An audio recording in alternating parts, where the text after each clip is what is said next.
kemana-mana sama suami, berdua-berdua sama suami. Nah, setelah menikah itu, ya ampun, ternyata repot banget. Pagi, siang, malam harus masak buat suami, buat anak-anak. Apalagi sekarang kan sudah punya anak nih, 3 anak saya. Jadi ya, kebayang banget deh repotnya kayak gimana. Kalau dipikir-pikir, berat, pasti berat. Tapi harusnya kita yang membuat kebahagiaan itu. Nah, salah satu cara saya untuk membuat diri saya bahagia itu dengan memasak buat anak-anak. Untuk suami, belajar masak pelan-pelan, itu yang bikin saya bahagia.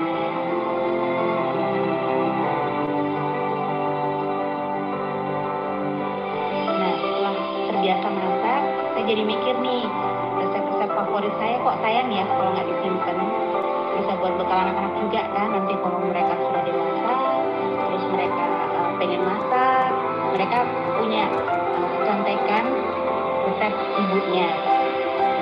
Dibilang capek ya pasti ya capek, tapi namanya keluarga, ngelihat suami, ngelihat anak-anak lahap makannya gitu, itu yang bikin kita jadinya bahagia, terus capeknya hilang. Saya percaya sih setiap ibu mempunyai peran penting dalam keluarga, salah satunya dengan menyiapkan makanan yang sehat untuk keluarga. Masak itu saya.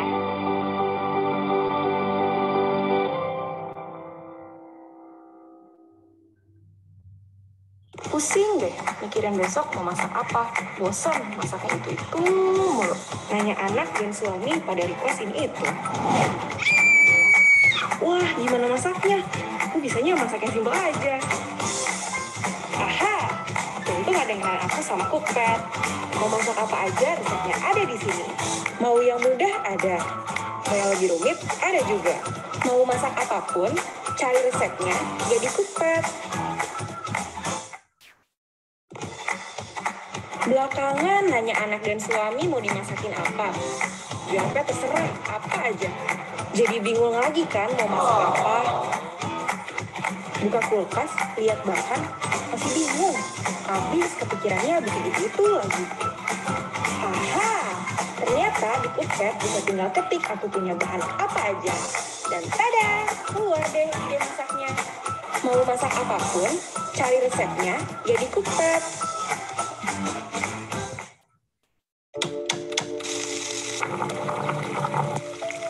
Bagiku, ini bukan sekedar memasak, juga bukan kegiatan untuk memenuhi tanggung jawab atau mengisi kekosongan hari. Tapi lebih dari itu, aku sadar bahwa memasak lebih dari sekedar menyiapkan hidangan untuk mengisi kekosongan perut.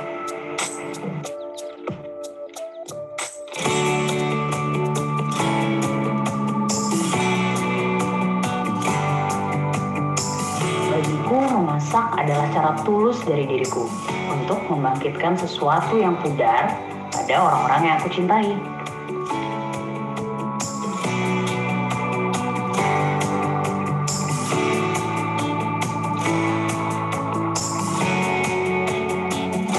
Siapa yang menyangka kalau semangkuk hidangan bisa membangkitkan semangat yang patah?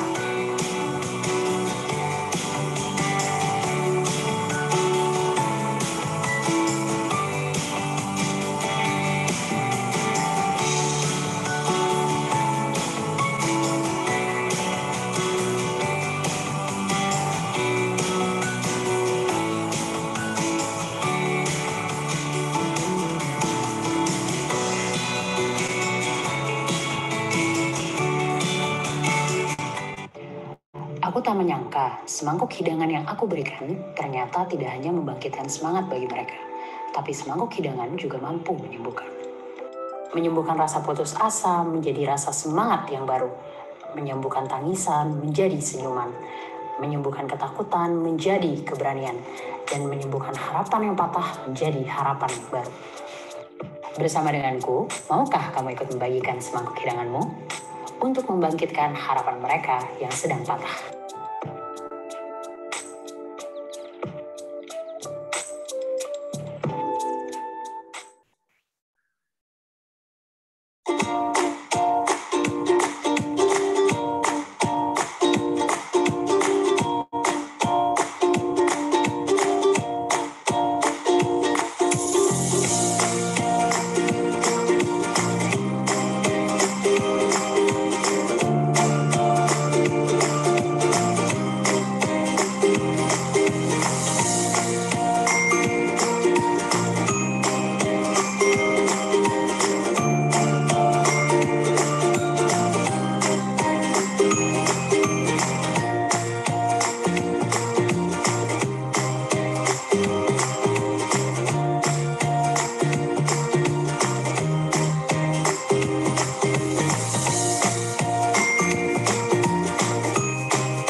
Oke, selamat siang semuanya.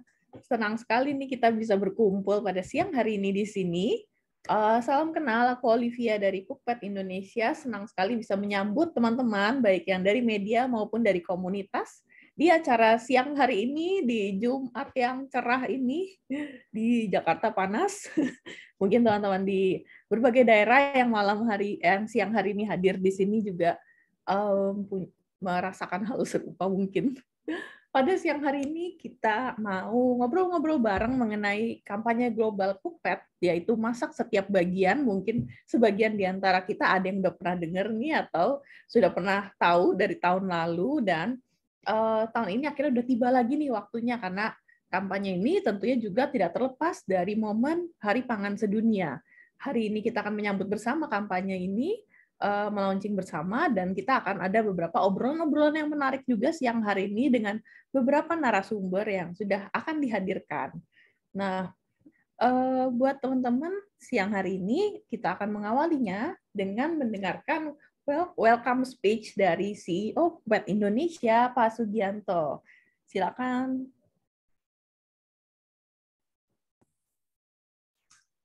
Halo, selamat siang menjelang sore kepada rekan-rekan semua. Saya Sugianto, Country Manager Cookpad Indonesia. Saya menyambut teman-teman yang hari ini sudah meluangkan waktunya, terutama teman-teman dari media, untuk mengikuti rangkaian acara yang diselenggarakan oleh Cookpad. Bagi teman-teman yang baru pertama kali mendengar tentang Cookpad, sebenarnya nama Cookpad tidak terlalu asing, karena kalau teman-teman suka mencari masakan di internet, maka nama Cookpad ada di mana-mana. Biasanya responnya seperti itu. Nah, sebenarnya apa sih Cookpad Indonesia? Banyak yang menyangka bahwa Cookpad Indonesia adalah situs komunitas berbagi masakan yang hanya ada di Indonesia. Tapi sebenarnya Cookpad Indonesia adalah sebagai bagian dari jaringan global orang-orang yang mencintai memasak. Kita sebutnya home cooks. Dan sudah berada di Indonesia sejak 2011, ketika kami pada waktu itu memiliki namanya Dapur Masak. Nah, dengan bergabung dengan Cookpad, kami memiliki rekan dari berbagai macam negara. Sehingga masak yang menyenangkan itu bukan tema di Indonesia saja, tapi merupakan bagian dari semangat global komunitas yang menghubungkan orang-orang yang mencintai memasak untuk berkumpul dan berinteraksi satu dengan yang lainnya. Tentu ini sebuah kesempatan yang langka. Bagaimana kita bisa menghubungkan orang-orang yang memiliki minat yang sama, yang memiliki semangat yang sama, dengan ketulusan yang sama, berinteraksi, membagikan masakan yang mereka hadirkan untuk keluarga. Cookpad memiliki kesempatan yang langka untuk mentransfer kebahagiaan dari satu rumah tangga ke rumah tangga yang lainnya melalui berbagi makanan. Masakan yang dibagikan bisa menjadi kebahagiaan buat keluarga yang lain.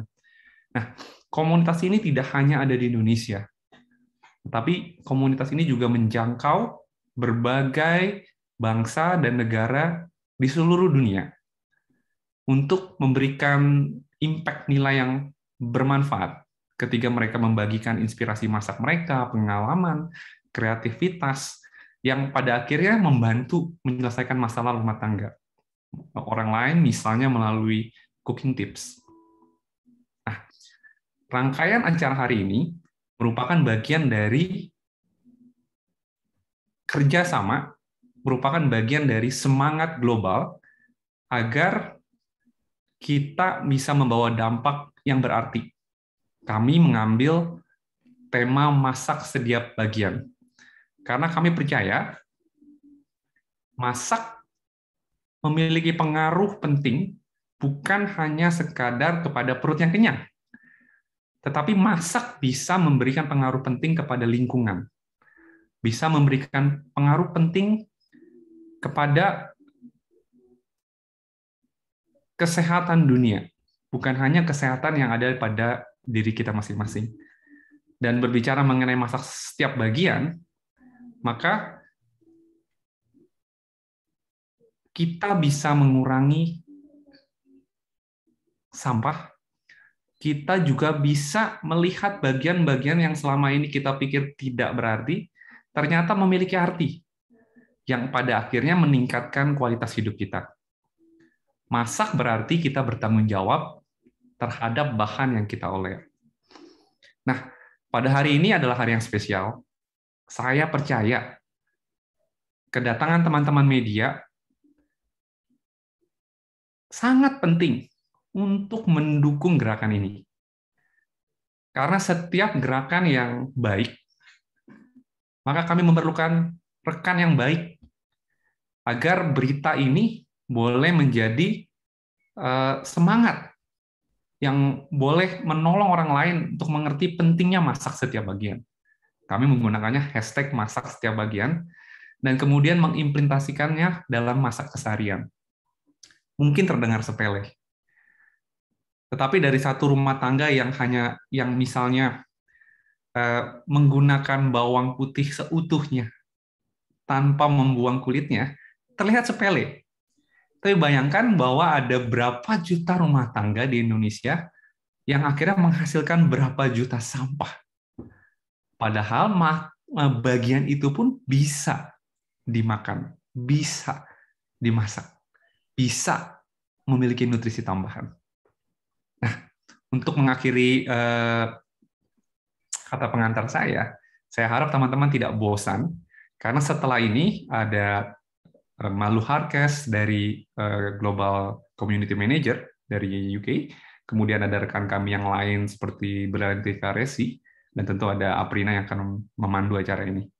Saya berharap teman-teman boleh menangkap esensi dari masak setiap bagian, dan bersama-sama kita suarakan bahwa kamu di dalam rumah tanggamu bisa menjadi bagian hebat, menyelamatkan lingkungan, dan berdampak bagi dunia. Terima kasih. Terima kasih, Kak Sugi. Terima kasih banyak. Seperti yang sudah disampaikan tadi ya rekan-rekan oleh Pak Sugi, bahwa kampanye ini, inisiatif ini juga merupakan inisiatif global yang dijalankan di negara-negara lain juga. Oleh karena itu, pada siang hari ini kita sudah ditemani juga oleh Malu Harkes dari Food Editor Cookpad Global yang akan menjelaskan pada kita pada siang hari ini mengenai biar kita lebih kenal lagi nih sama masak setiap bagian di tahun ini. Oke, please welcome Malu Harkes and you may deliver your speech. Hi everyone. Hello. Hi. Okay. So yeah, great. Thank you guys. So I'm Malu, and I'm the global food editor here in the UK for Cookpad. So for Cookpad Global. So we're launching this campaign across more than 30 Cookpad communities around the world to celebrate the food on our plates and to get cooking together. So we've got cooks from, of course, Indonesia, but we have cooks all over the world, from Spain to Greece, Vietnam, Thailand, Argentina, Lebanon, Brazil, UK, and so many more taking part in this campaign in Cook Every Part for the month of October. I say cook every part. I know in Indonesian you say masak setiap bagian, I think. I hope that's said right. But I will refer to it as cook every part, as this is what we're using in the English. But before I speak more about the campaign, let's just talk more about what it means. What does it mean to cook every part? So we're talking about using up the whole of our ingredients, cooking the whole of our ingredients. So many of us don't realize how much flavor and nutrition is in the food that we throw away. So let's think about that in terms of vegetables and fruits. So from root to stem, we're talking about the banana skins, the fruit seeds, maybe the papaya seeds that we might throw away, the leftover parts of jackfruit, the peelings in your oranges, broccoli stems, onion skins, the skins around corn. all of this is perfectly edible. What about animals? So fish and chicken, for example, from head to toe. What about the shrimp heads and their peelings, their skins? What about all parts of the chicken, the heads, the innards, the feet, or fish heads? Now, these might not look very nice, but they're full of flavor and they're full of nutrition. So this is what we mean when we say to cook every part. But so what? Why do we need to care? Why should we cook every part? Why don't we just throw it away? Well, as I said, there's so much flavor and nutrition in these parts. So by cooking every part of our ingredients, it's also encouraging our home cooks to be even more creative in the kitchen. It helped cooks to be resourceful too. So next time you only have an onion in the kitchen, you'll have ideas to use it. Maybe use the peelings and stretch it and make soup with it, for example. It stretches us to think about food and cooking in a new way, to learn new skills, to see our food in new exciting ways. For example, papaya seeds can be ground into a seasoning like black pepper, or they can be ground into coffee and it actually tastes like good coffee. You could make dragon fruit peels, you can turn those into jam. And there's so many examples of orange peels and different fruit peels being made into delicious jams. It also helps us save money and it helps us save time. So when we have these ingredients, we know what to do with the peelings, we know what to do with the skins and the stems. We know how to stretch our ingredients. And that means we can save money. We don't have to go to the shop and buy more of the ingredients. It helps us cut food waste, which is an added bonus. And then what's more, it's fun. And it's super fun because you can get so creative with this. And our cooks, as we've already seen, are getting so creative. So this isn't just about experimenting and having fun though. This is also really practical, really useful cooking knowledge for everyday cooks at home. And so it's something that can be applied every day, and it's not just something that's fun once. It's really useful. So since 2020, we've been really building on this momentum. So this is not the first time we've launched a Cook Every Part campaign in Indonesia. Last year, Indonesia launched it for the first time, and we've had them in many other Cookpad countries since then. So we've found, but this is the first time, by the way, that we're doing it at the same time. But since then, since we launched it for the first time, we've found thousands of hidden recipes from our community. We saw that many everyday cooks in our Cookpad communities already practice this way of cooking, but don't realize that this knowledge is really special to share, and it's really special to share on Cookpad and to teach others about it.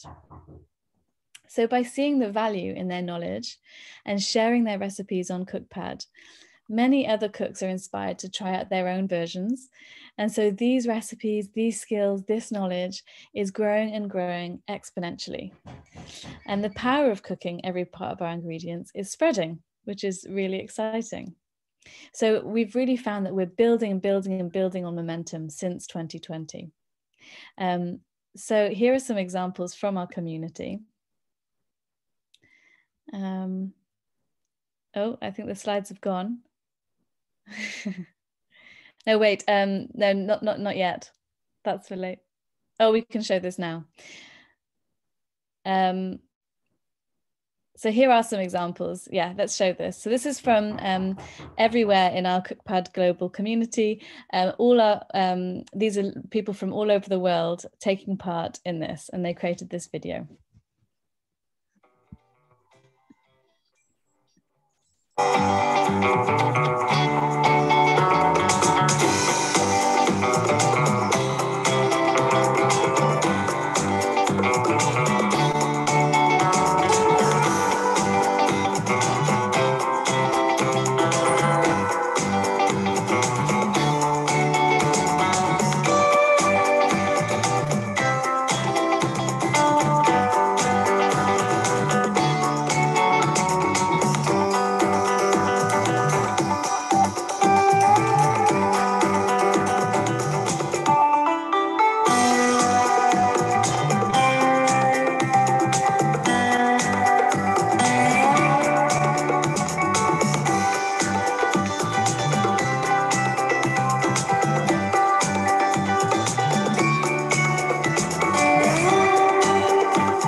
the slides.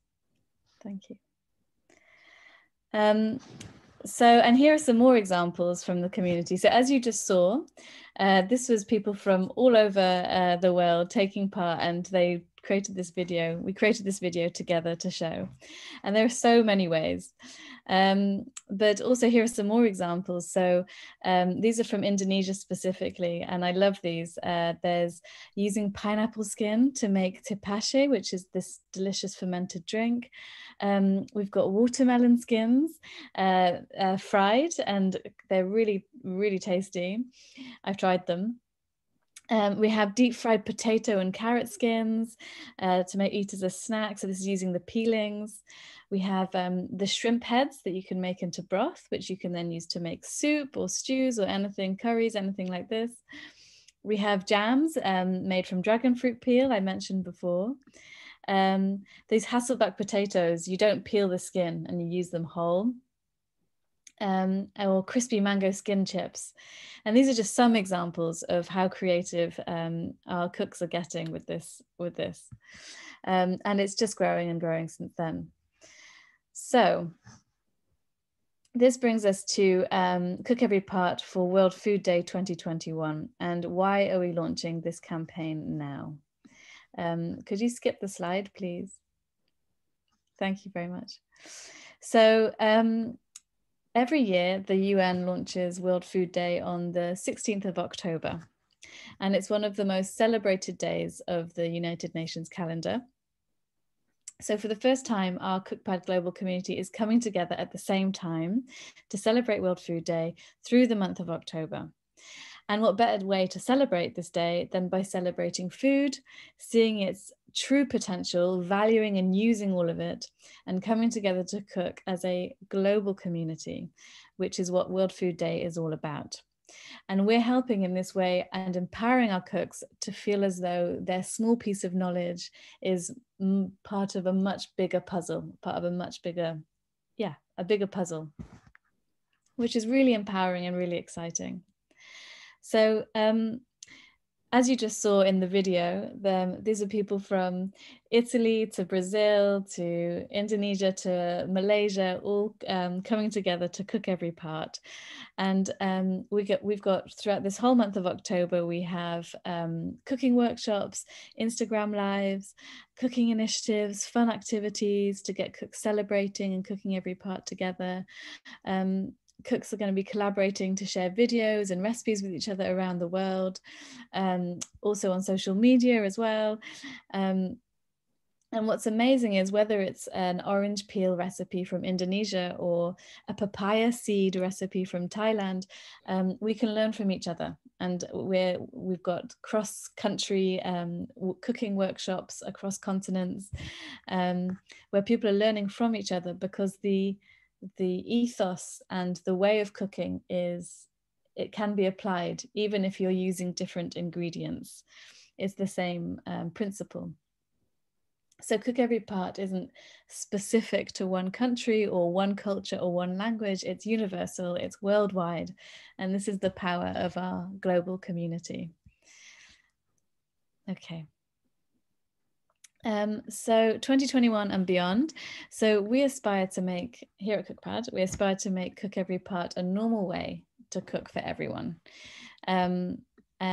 So beyond October and far beyond World Food Day, we're going to be seeing this way of cooking shared more and more on Cookpad.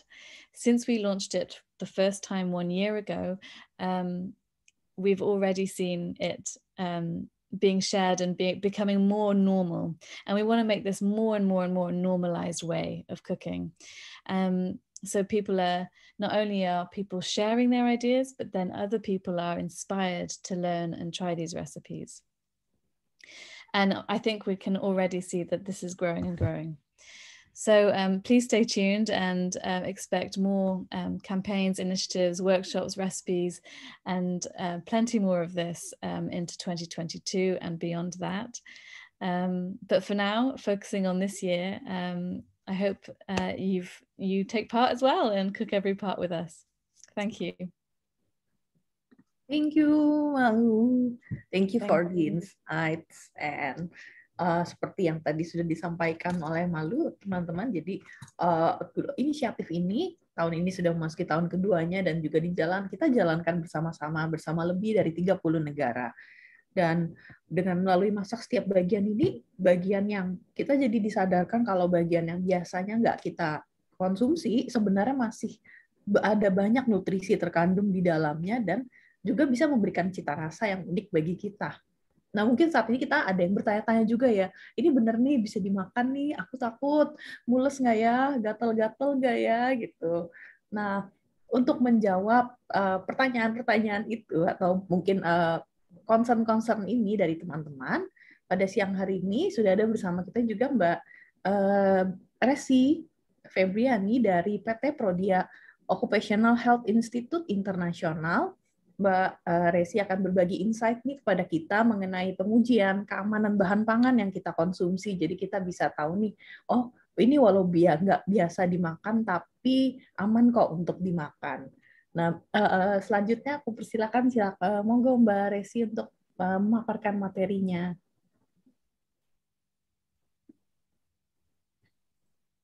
Ya, selamat siang Mbak Olive. Siang. Mungkin boleh di-share untuk dari saya. Seperti tadi sudah diinfokan, nama saya Resi dari Prodia Occupational Health Institute. Ini mungkin hari ini saya akan sharing sebentar sedikit mengenai toksin alami pada tanaman pangan dan cara pengolahannya terkait dengan campaign masak setiap bagian ini. Boleh di next slide. Ya, ini foto yang saya ambil dari Cookpad juga. Yang di sebelah kiri ada kaldu dari sisa bahan makanan, dan yang sebelah kanan itu ada mandai. Mungkin nggak banyak yang tahu mandai ini adalah makanan khas Kalimantan yang berasal dari fermentasi kulit cempedak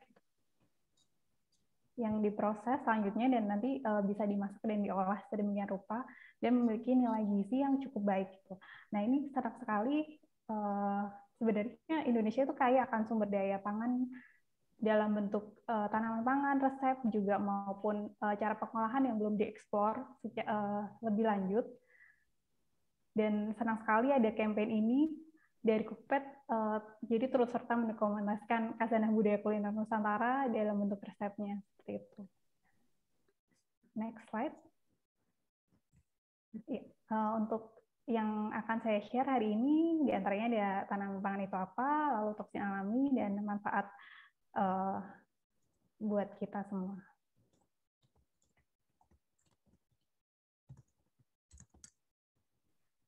Jadi tanaman pangan atau tanaman yang bisa dikonsumsi itu apa sih sebenarnya?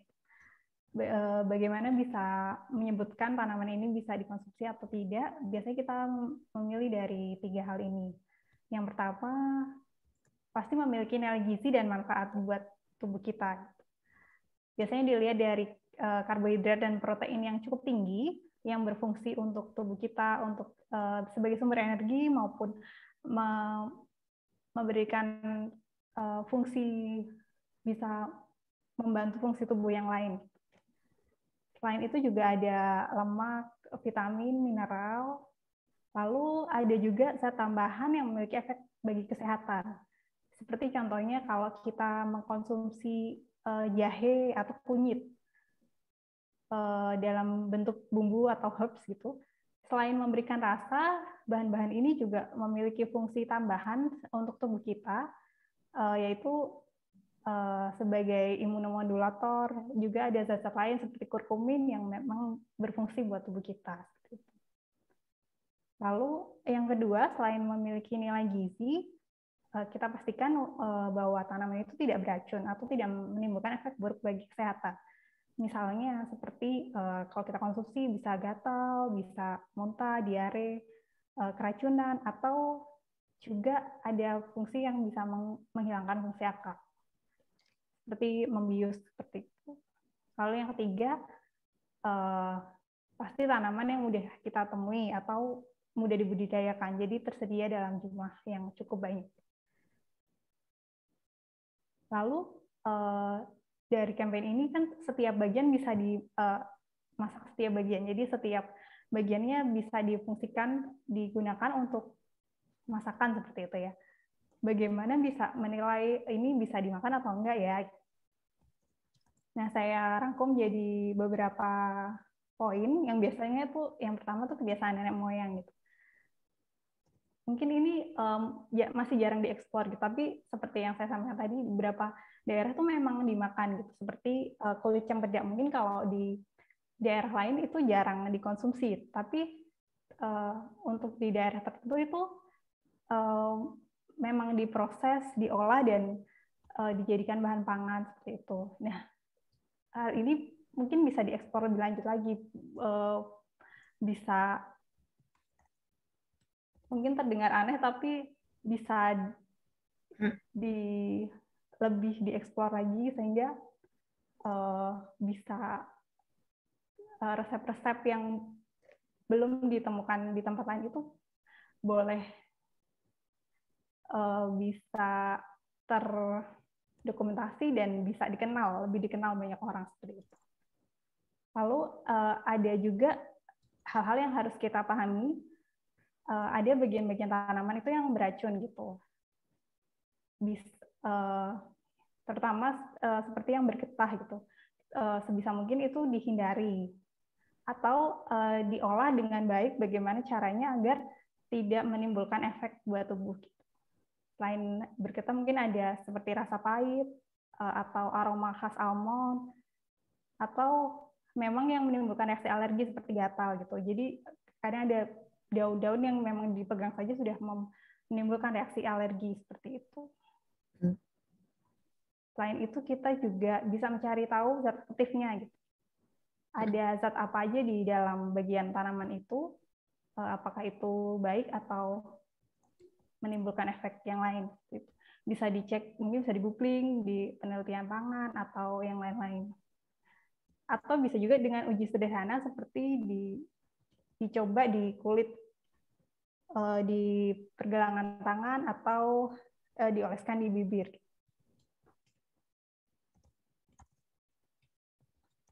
Kita akan bahas satu-satu untuk toksin yang ada dalam tanaman pangan itu apa saja. Yang pertama itu yang diproduksi oleh tanaman itu sendiri secara alami yang akan kita bahas hari ini. Lalu ada juga dari lingkungan, bisa dari logam berat, pestisida, dan lain-lain. Ada juga yang dari mikroba seperti aflatoksin, racun dari jamur atau kapang, Clostridium botulinum itu yang ada dalam makanan kaleng. Ada juga yang melalui proses pengolahan. Contohnya akrilamida, ini zat yang ditimbulkan dari pemanasan gitu. Jadi kalau kita menggoreng dalam suhu yang sangat tinggi dan minyak digunakan berulang, itu akan menimbulkan zat ini yang menimbulkan efek karsinogenik. Selanjutnya, nah kita akan bahas beberapa jenis bahan aktif atau toksin yang ada di dalam tanaman pangan. Yang pertama alergen, antinutrisi, cyanogenic glycoside, goitrogen, solanin, dan stimulan. Untuk alergen atau intoleransi ini nggak akan dibahas secara banyak karena ini seperti kayak gluten gitu. Jadi hanya menimbulkan reaksi alergi pada beberapa orang saja. Selanjutnya untuk antinutrisi, yang pertama itu adalah fitat atau asam fitat. Ini terutama ditemukan dalam biji-bijian dan kacang-kacangan. Dia efeknya adalah mengurangi penyerapan mineral dari makanan. Di antaranya ada zat besi, seng, magnesium, dan kalsium seperti itu. Lalu ada juga tanin. Dia salah satu bentuk antioksidan polifenol yang menurunkan enzim pencernaan. Jadi proteinnya itu tidak bisa diserap dengan sempurna kalau kita mengkonsumsi dengan tanin. Nah, tanin ini banyak ada di kacang-kacangan, ada juga di teh. Makanya kenapa kalau kita makan biasanya dianjurkan tidak makan dengan minum teh. Nah, agak lama aku udah ngejum. Kemarin tak ngejum. Aktivitas enzim pencernaan dan penyerapan protein seperti itu. Selanjutnya ada lektin. Ini jenis glikoprotein, terutama dalam biji-bijian dan kacang-kacangan yang mengganggu penyerapan nutrisi juga. Ada satu jenis lektin yang disebut hemagglutenin pada kacang merah secara khusus. Dia mengakibatkan gangguan pada tubuh yang menyebabkan sel-sel darah merah itu menggumpal gitu. Lalu ada inhibitor protease. Ini juga sejenis anti nutrisi yang ada di biji-bijian dan kacang-kacangan. Hal ini mengganggu pencernaan protein dengan menghambat enzim pencernaan juga. Biasanya banyak di kacang kedelai dan lain-lain. Lalu ada kalsium oksalat juga. Ini biasanya ada di umbi-umbian, di sayuran juga dan teh. Jenis umbi-umbian seperti talas, porang, gitu, menyebabkan rasa khas gatal kalau dimakan. Jadi kalau kita konsumsi ada gatal di lidah gitu. Kalsium jadi namanya kalsium oksalat, tapi kalsiumnya tidak bisa diserap oleh tubuh karena dia terikat dengan oksalat. Dan ini juga bisa menyebabkan sakit kalau dikonsumsi terlalu banyak karena bisa menumpuk di ginjal. Nah, antinutrisi ini bisa dikurangi kadarnya dengan pengolahan gitu. Seperti direndam, dibuat dalam bentuk cambah, fermentasi, atau direbus. Contohnya seperti inhibitor protease. Sebelumnya ada trypsin inhibitor atau protein inhibitor dalam kacang kedelai yang menghambat proteinnya untuk diserap tubuh. Nah, itu kenapa kalau di Indonesia sering kacang kedelai itu diolah jadi tahu, tempe, dan dalam bentuk fermentasi dan yang lain-lain, karena itu akan mengurangi kadar anti nutrisi yang ada di dalamnya seperti itu. Lalu juga seperti umbi-umbian itu biasanya direndam dulu dengan garam. Kalau kita mau masak talas seperti itu juga untuk mengurangi kadar anti nutrisi yang ada di dalamnya. Selanjutnya ada cyanogenic glucoside atau asam cyanida itu yang ada di dalam tanaman pangan. Ini biasanya banyak di singkong, rebung, atau biji buah segar. Nah, singkong atau rebung ini salah satu jenis bahan yang bisa diolah ya. Bukan hanya singkong, bukan hanya umbi singkongnya, tapi juga daunnya bisa dimasak, lalu kulitnya. Jadi kalau orang Sunda mungkin sering mendengar gitu ya, ada kadirmes, yaitu tumis kulit singkong seperti itu. Ini bisa dikonsumsi, tapi tidak boleh dimakan mentah gitu. Jadi harus diolah terlebih dahulu karena di dalamnya ada cyanogenic glucoside-nya.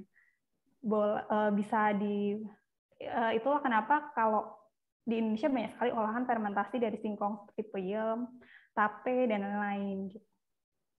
Nah, khusus untuk pengolahan singkong rebung ini harus dicuci dan direbus dulu sebelum diolah untuk mengurangi kadar cyanogenic glucoside yang ada, sehingga aman untuk dikonsumsi. Karena nutrisinya juga cukup baik gitu. Jadi sayang kalau tidak dimanfaatkan sebagai produk pangan. Bisa dilanjut. Selanjutnya ada goitrogen. Ini juga salah satu zat yang disebut anti tiroid karena dia menghambat kerja kelenjar tiroid yang bisa menyebabkan penyakit gondok. Nah, ini bisa ditemui di kacang tanah maupun di sayur-sayuran seperti brokoli, kol, kembang kol, dan kale. Makanya disarankan untuk tidak mengkonsumsi dalam bentuk mentah gitu. Jadi zat goitrogen ini bisa dikurangi dengan cara dikukus atau digoreng. Itu kenapa kalau kacang tanah biasanya disangrai dulu atau di proses sebelum dimakan. Jadi tidak dikonsumsi dalam bentuk mentah. Tapi semuanya tetap bisa diolah dan memiliki nutrisi yang baik buat tubuh. Bisa diambil. Selanjutnya ada solanin. Ini salah satu jenis glikoalkaloid yang ditemukan di tumbuh-tumbuhan kelompok Solanaceae, misalnya di kentang.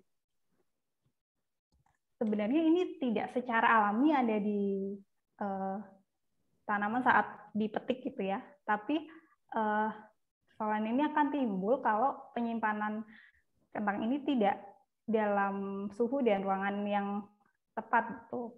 Jadi kalau misalnya dia terkena paparan sinar matahari atau di tempat yang membuat dia bisa bertumbuh dan bertunas, kentang itu jadi akan ada tumbuh tunas atau ada warna kehijauan. Nah, disitulah ada zat solanin ini. Rasanya pahit dan bisa menimbulkan gejala keracunan. Dan ini tidak boleh dimakan gitu, karena kalau kadarnya cukup tinggi akan berbahaya. Sayangnya solanin ini tidak bisa berkurang dengan direbus gitu. Jadi pastikan kalau memilih bahan makanan dan menyimpannya itu dengan baik. Misalkan disimpan di tempat yang sejuk, gelap, dan kering, jadi tidak menimbulkan zat solanin. Selanjutnya, ini sebenarnya bukan zat yang beracun secara langsung, tapi menimbulkan efek stimulan buat tubuh, gitu, seperti kayak kafein pada kopi, nikotin pada tembakau, seperti itu. Nah, mungkin bisa diolah juga, tapi pastikan untuk tidak menggunakan secara dalam kadar yang sangat banyak karena akan berefek buat tubuh. Nah, apa saja sih manfaat untuk menggunakan setiap bahan makanan, bukan hanya buahnya, tapi seluruh bagiannya seperti tadi sudah disampaikan dari teman-teman. Selain ada tambahan nilai gizi yang nanti akan saya berikan contohnya langsung, ada juga efisiensi. Jadi kita menghemat bukan hanya sumber daya makanannya, tapi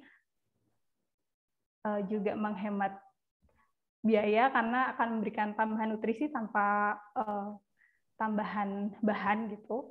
Juga untuk memperkaya rasa. Kalau di Indonesia banyak sekali sebenarnya resep-resep yang menggunakan setiap bagian ini, seperti telur pindang yang digunakan dari salah satu bahannya adalah kulit dari bawang merah dan bawang putih untuk memasak telur pindang ini. Nah, itu bisa memberikan rasa yang khas, tapi juga menggunakan bahan-bahan yang ada yang biasanya tidak digunakan. Jadi dari kulit bawang-bawangan ini. Dan tentu banyak sekali rasa yang lain yang belum dieksplor gitu, dari resep asli Indonesia di daerah maupun yang belum di-create.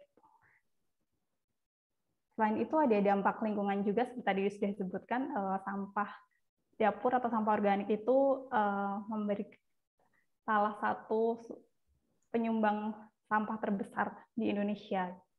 Dan juga mengurangi sampah dapur itu bisa mengurangi dampak ke perubahan iklim karena menimbulkan gas metana yang bisa membuat efek yang tidak baik buat bumi. Nah, saya akan berikan contoh-contohnya sedikit. Ini dari semangka. Jadi biasanya kalau kita makan semangka ada bagian yang merah saja. Tapi ternyata di bagian semangka yang putih itu ada zat yang sangat baik yang namanya citrulline. Ini bisa memperlancar peredaran darah, juga bermanfaat buat kesehatan jantung. Selain itu di biji semangka itu juga ada kandungan protein, magnesium, dan vitamin B. Mungkin jarang digunakan, tapi bisa diolah untuk jadi sumber makanan yang lain. Ini ada contohnya oseng pedas kulit semangka. Lalu juga buah pisang. Mungkin biasanya kita makan pisang aja itu. Tapi kita tahu beberapa bagian dari pisang seperti jantung pisang atau kulit pisang itu bisa diolah dan memiliki nilai gizi yang cukup baik juga. Ini saya ambil salah satunya adalah komposisi dari kulit buah pisangnya, ternyata juga merupakan sumber karbohidrat yang lumayan cukup tinggi gitu, ada 18% per 100 gramnya. Dan masih banyak lagi tentunya bahan-bahan sumber bahan makanan maupun resep-resep yang belum dieksplor di seluruh daerah di Indonesia yang mungkin nanti akan bisa didokumentasikan oleh teman-teman di sini seperti itu. Itu saja dari saya, Mbak Olive. Terima kasih. Maaf kalau ada salah kata. Terima kasih, Mbak Resi. Menarik banget. Aku belajar banyak hal baru dan istilah baru nih di sini. Silakan teman-teman yang ada, kalau ada yang mau bertanya, boleh banget. Boleh lewat chat, atau kalau mau bertanya langsung juga boleh. Aku mau memanfaatkan hak privilege host nih, nanya duluan. Nah, aku tuh belum lama tadi kan sempat di-mention soal porang ya. Belum lama tuh teman-teman di Cookpad juga ngobrolin soal porang gitu. Kalau porang tuh ternyata banyak dipakai di Jepang untuk bahan shirataki ya kalau nggak salah. Nah, itu boleh diceritain lebih lanjut nggak sih soal buah porang itu sendiri gitu? Itu sebenarnya indigenous dari daerah mana, dan kalau kita nemu itu sebenarnya kita bisa apa ini sebagai orang Indonesia? Kalau shirataki kan versi Jepangnya. Sebenarnya jenis umbi-umbian di Indonesia itu kaya banget ya, maksudnya ada banyak jenis dan di setiap daerah mungkin jenisnya beda-beda gitu. Kalau yang di Jepang itu jenis yang konyaku itu ya, yang bisa dibuat seperti dalam bentuk agar-agar gitu. Jadi biasanya buat agar-agar, jadi mie shirataki dan olahan-olahan yang lainnya. Gitu. Tapi di Indonesia sendiri, walaupun ada cukup banyak, memang kurang dieksplor gitu jenis talas-talasan ini gitu, dan jenisnya ada banyak sekali. Ya bisa diolah jadi banyak ragam, dan selain buahnya ada juga di jenis talas-talasan ini ada yang batang dan daunnya tuh bisa dimasak seperti istilahnya apa ya, kalau di tempat saya tuh namanya lumbu atau ya kalau ada yang pernah dengar jenis lumbu itu bisa diolah jadi sayur bersantan gitu. Cuman memang yang perlu dicek adalah ada beberapa jenis yang menimbulkan alergi, yang seperti saya bilang tadi menimbulkan rasa gatal. Jadi sebelum pengolahannya pasti dipastikan kalau porangnya sendiri harus direndam dengan sebelum dimasak, biasanya dengan air garam gitu untuk mengurangi kadar dari zat yang menimbulkan rasa gatal itu. Nah, kalau daun dan batang dari lumbu itu sendiri, memang ada beberapa jenis, ada yang bisa dimakan dan ada yang tidak. Dan itu bisa dicek terlebih dahulu, mungkin bisa dioleskan di tangan gitu untuk melihat ini menimbulkan reaksi alergi atau tidak, seperti itu. Oh ya, lumbu itu sejenis keladi, masih satu sejenis gitulah ya, talas-talasan. Oh, paling baik itu memang pokoknya kita testing dulu sedikit gitu ya sebelum kita mencoba. Oke, silakan teman-teman yang lain, adakah yang mau bertanya?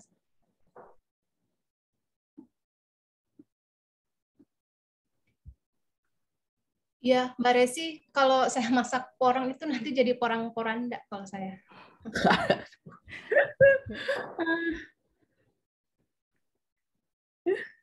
Ya itu memang sayang ya, maksudnya kalau di Indonesia jarang diekspor gitu. Mungkin nanti teman-teman di Cookpad bisa membuat berbagai macam resep sehingga lebih terkenal gitu di Indonesia. Kalau umbi-umbian tuh kayak kurang dilihat gitu ya kalau di Indonesia tuh. Mungkin karena dia tenggelam di dalam tanah ya, umbi-umbian soalnya.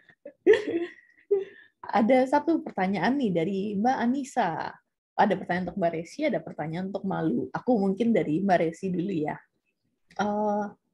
Adakah situs atau literatur yang bisa jadi panduan untuk menentukan bahan makanan bisa dipilah? Mungkin dari sisi awam nih, dari kita-kita yang awam. Ya, untuk saat ini memang agak sulit ya. Biasanya memang hanya search di Google gitu secara umum gitu. Kalau untuk bagian-bagian makanan, tapi ya cukup banyak sih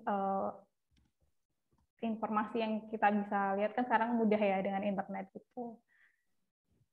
Dan mungkin nanti kalau di resep-resep yang ada di Cookpad bisa sekalian buat info teman-teman yang bingung gitu. Jadi kan karena masak setiap bagian pasti ada informasi tambahan untuk bagian yang dimasak seperti itu. Mungkin bisa dimulai dan diinisiasi dari Cookpad seperti itu. Oh iya, betul. Dari resep di Cookpad yang sudah teruji ya. Iya. Jadi benar-benar. Oke. Selanjutnya there's one question for you, Malu, from Anissa. She's asking about the Cook Every Part campaign. So how massive this movement is, and what are the activities that has been done so far? You're still mute. Yes. It's a bit early to say for this month exactly what the numbers of the people involved. Certainly we know that 35 countries, it's their primary focus of this month, and usually we can expect hundreds, thousands of recipes and people to get involved. And so far we've had lots of different people getting excited, sharing recipes that are already being created and shared on our platform on Cookpad. So far we've had amazing cooks coming on doing Facebook Lives and IGTV Lives, sharing their methods and ways of cooking every part. And then on World Food Day itself, we have, for example, a big cooking workshop with, I'm not sure the numbers exactly, I can let you know afterwards, of people from South America and Spain, about 10 countries, all taking part in cooking on in one workshop. So from Argentina, Chile, Colombia, Spain, Mexico, and a few more, they're coming on and cooking together and sharing their ideas on one platform. So it's hard to say at this early stage how big it's going to be, how many numbers are going to be involved, but we can expect from previous examples that there'll be hundreds of people getting involved around. And of course, even thousands when we combine it across all the countries. So I can't give you exact data, but yes, I hope that answers your question for this time.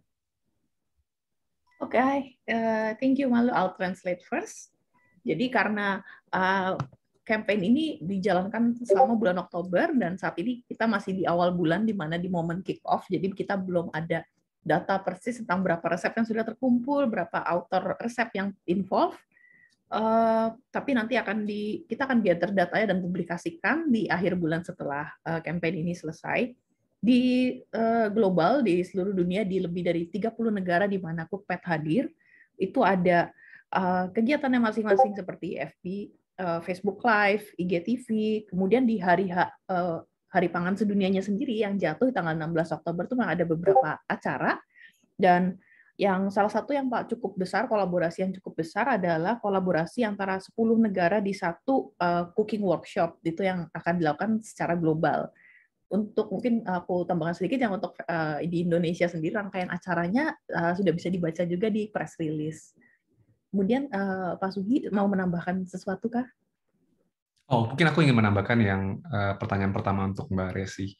Jadi adakah rujukan website yang menjelaskan bagian makan yang bisa dimakan atau tidak? Dan Mbak Resi tadi sudah mereverse ke Cookpad. Kembali seperti yang Mbak Resi bilang, sebenarnya beberapa masakan yang bisa dimakan itu juga merupakan tradisi nenek moyang. Jadi kesempatan yang dilakukan oleh Cookpad sebenarnya dengan beberapa author yang hadir di sini, kami juga bisa mendapatkan kayak resep Monday tadi contohnya. Tentu eksperimen-eksperimen ini bukan berarti atau selalu mengambil yang berbahaya lalu dimakan. Jadi yang pertama yang paling kelihatan adalah resep nenek moyang. Yang kedua seperti yang Olive sudah bilang, ini juga sudah dicoba dan dimasak oleh banyak orang. Memang aku lihat ada banyak pertanyaan.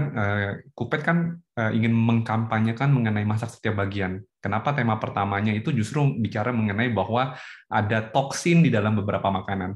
Mungkin ini untuk teman-teman media, justru sebenarnya setiap kali memasak kita mengambil resiko, ya. Dan kalau teman-teman lihat tadi paparan dari Mbak Resi, itu hampir semua bahan makanan punya resikonya. Seperti kita harus mencuci dengan garam, itu sebenarnya adalah sebuah pengetahuan umum yang merupakan penemuan yang dilakukan oleh nenek moyang kita.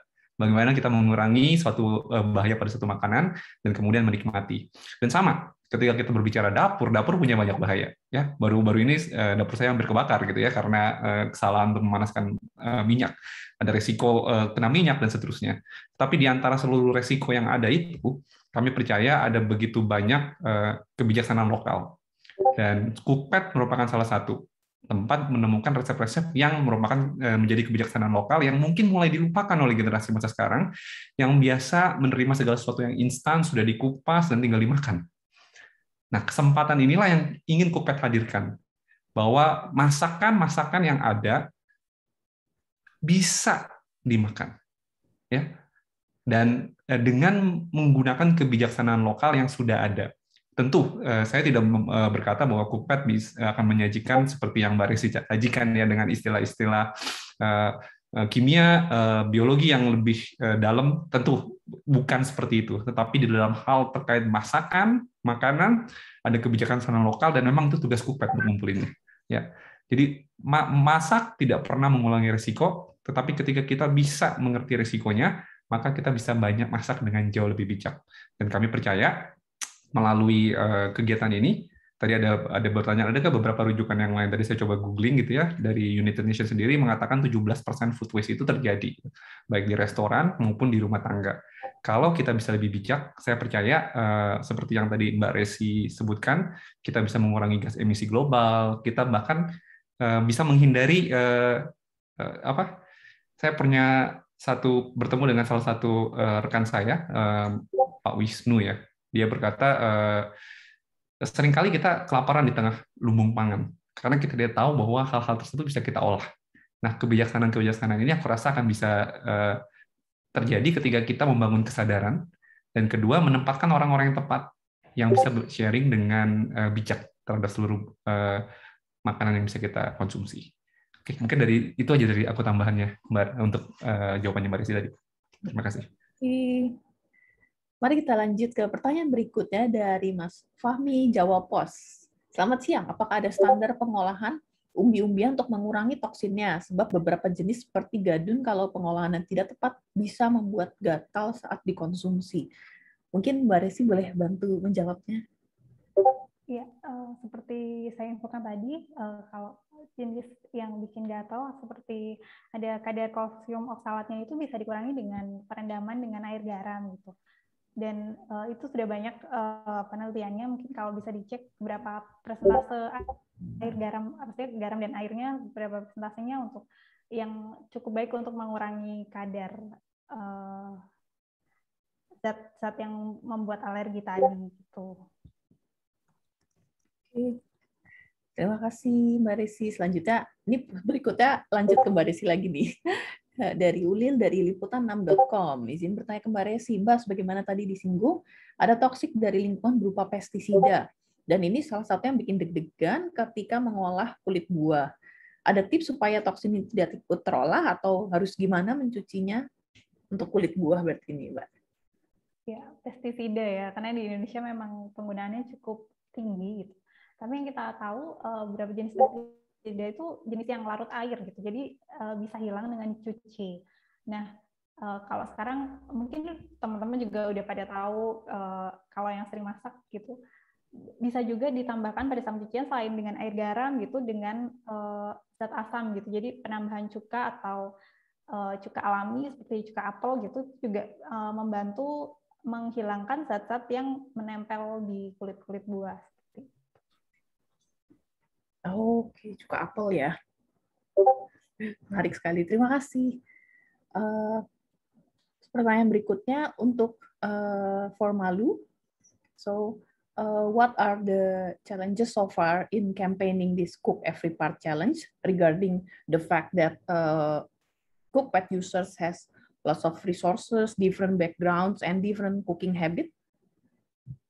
It's a good question. This is the beauty of this campaign, is that it really is available for everyone. Because, for example, in Indonesia, there may be a way to cook and dry orange peels into a sweet snack, maybe. And maybe in another country, they might not have orange peels, but they might have another citrus fruit, pomelo or lemons or another fruit that they can apply the same rule. Maybe when we think about shrimp heads, in many different countries, whether you're in Argentina or Vietnam and maybe Indonesia, you might use these to make a rich stock to then use soup. This same rule applies everywhere, but maybe the flavorings are different and the exact technique is different. And that's why this is such an interesting campaign, because you see the same patterns. Everyone is using very similar, there are very similar tips and ideas and ways to cook every part, even if the ingredients, the flavorings, and the way of doing it is different, if that makes sense. So even using, let's say, seeds like watermelon seeds, there might be a certain way to cook them in Indonesia, but we might have apple seeds here in the UK that we can do the same thing with. So what's really cool is that we can use the same principle, but getting different ideas of flavorings and learning from each other in that way. So in many ways, there are no challenge. This is the beauty of this, is that even though it's very different, the principles are universal. So I hope that answers your question. Also, in terms of resources, whether someone has less money or more money, if in terms of economics, again, this is a type of cooking that is very everyday, that is very money saving, and so in many ways it's a really exciting. It's really exciting and delicious, but as an extra bonus, you don't need lots of money to be able to do it, or a huge, amazing kitchen. In fact, this is what's really helping us to be more creative, is that there's limitations to this. So when you think, oh, I've only got a banana peel, this helps us to think more creatively out of the box and think, I could do this, I could do this, which is what makes it so. Which makes it such a creative project, is because there are limitations, and that makes us think more creatively outside of the box. Yeah. Thank you, Malu. Jadi challenge-nya tapi juga sekaligus keindahan di balik campaign ini adalah masak setiap bagian tuh sebenarnya available untuk semua di setiap negara, karena pada dasarnya setiap negara dan budaya seperti sudah punya metodenya masing-masing, walaupun mungkin bahan yang diolah berbeda karena apa yang available di negara itu. Contohnya, Malu mendapati banyak, misalnya kulit jeruk di negara-negara Asia, diolah seperti ini, jadi ini. Lalu di negara lain mungkin kepala udang yang kemudian diolah. Jadi sebenarnya sudah ada prinsip, tips, metode yang serupa di setiap budaya, tapi challenge-nya adalah tentu gimana nih agar setiap budaya yang negara yang berbeda ini bisa saling tukar ilmu, dan itu challenge sekaligus keindahan dari campaign ini gitu. Ketika ide-ide menarik dari setiap negara ini bisa saling berinteraksi. Kemudian campaign ini juga inklusif untuk semua kondisi, karena dia tidak memandang sosial economic status, dalam artian tidak butuh orang harus memiliki dapur yang sangat keren, fasilitas segala macam untuk menjalankan campaign ini. Dia bisa merangkul semua rumah tangga dengan setiap budgetnya sendiri, dan justru membuktikan bahwa di setiap keterbatasan, mungkin bahan yang ada hanya kulit pisang, yang dia punya hanya kulit pisang sekalipun, tetap bisa menjadi kreatif di dapur. Kurang lebih seperti itu. Silakan jika ada rekan-rekan yang ingin bertanya kembali.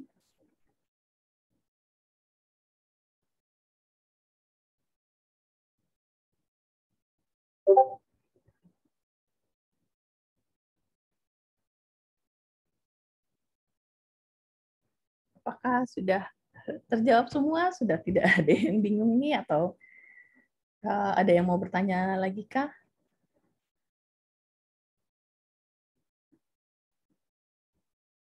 Oke.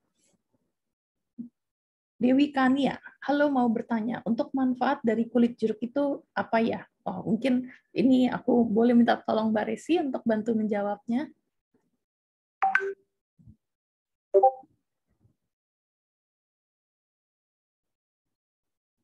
Iya, dari kulit jeruk ya. Ini sebenarnya kan sering digunakan di berbagai masakan gitu ya. Kalau di luar biasanya diparut kulitnya gitu. Selain punya aroma yang khas gitu, jadi di kulit jeruk itu ternyata ada senyawa polifenol juga yang berfungsi sebagai antioksidan gitu, yang baik buat tubuh gitu. Bukan hanya dari segi rasa dan aroma, tapi ada manfaatnya juga. Makanya di beberapa tempat sering selain diparut kulitnya juga bisa dimasukkan dalam rebusan seperti itu, atau dalam teh biasanya dicelupkan sama dengan utuh dengan kulitnya seperti itu. Jadi ada zat-zat lain seperti polifenol gitu yang ada di kulitnya. Oke. Menarik. Soal kulit jeruk, kulit buah-buahan secara umumnya emang menarik ya. Aku beberapa hari lalu mendengar gitu ada yang sharing kalau kandungan antioksidan di kulit buah-buahan itu juga nggak kalah tinggi dengan dagingnya. Itu benar nggak sih, Mbak? Iya, memang sebenarnya cukup banyak gitu ya. Dan itu seperti contohnya tomat gitu. Mungkin kita biasanya memang makan tomat dengan kulitnya ya, tidak dikupas gitu. Cuman ada satu hal yang saya ingat itu, antioksidan di tomat itu hanya akan keluar dengan sempurna gitu, likopennya itu akan teraktivasi gitu kalau dalam diolah dengan suhu panas tapi sebentar gitu. Jadi seperti kayak direbus sebentar, di blanch gitu. Nah itu senyawa aktifnya baru akan keluar. Juga di kulit buah yang lainnya biasanya memang tersimpannya itu di antara daging dan kulit gitu. Jadi kenapa dianjurkan kalau mengupas buah pun itu tipis gitu, jangan terlalu tebal karena zat-zat nutrisi atau zat-zat aktifnya itu ada banyak di kulit buah gitu. Karena itu cocok sekali dengan campaign ini kan, memang setiap bagian itu ada kandungan yang baik gitu buat tubuh sebenarnya. Menarik. Berarti ya benar juga ya. Yang penting kan tadi udah di-share juga tips mencucinya gitu ya. Kalau aku perhatikan di rumahku sendiri deh, itu biasanya sekarang kan di supermarket itu banyak dijual chemical khusus untuk mencuci buah dan sayur yang katanya mematikan kuman-kuman gitu. Itu sebenarnya cukup safety nggak sih Mbak untuk digunakan? Iya, bisa dicek mungkin ya kandungannya seperti apa. Kan ada beberapa yang alami. Kalau saya lebih prefernya yang alami, karena kalau untuk kimia ya pasti ada pro and cons-nya gitu. Jadi mungkin ada efeknya walaupun tidak dalam jangka pendek seperti itu sih. Mungkin bisa dipilih yang cara alami atau bisa dengan kayak air garam, cuka, seperti itu yang tadi saya infokan. Terima kasih Mbak Resi. Ada pertanyaan lagi nih untuk Mbak Resi. Saya mau bertanya lagi, apakah olahan dari resep masak semua bagian ini boleh dicobakan ke anak-anak?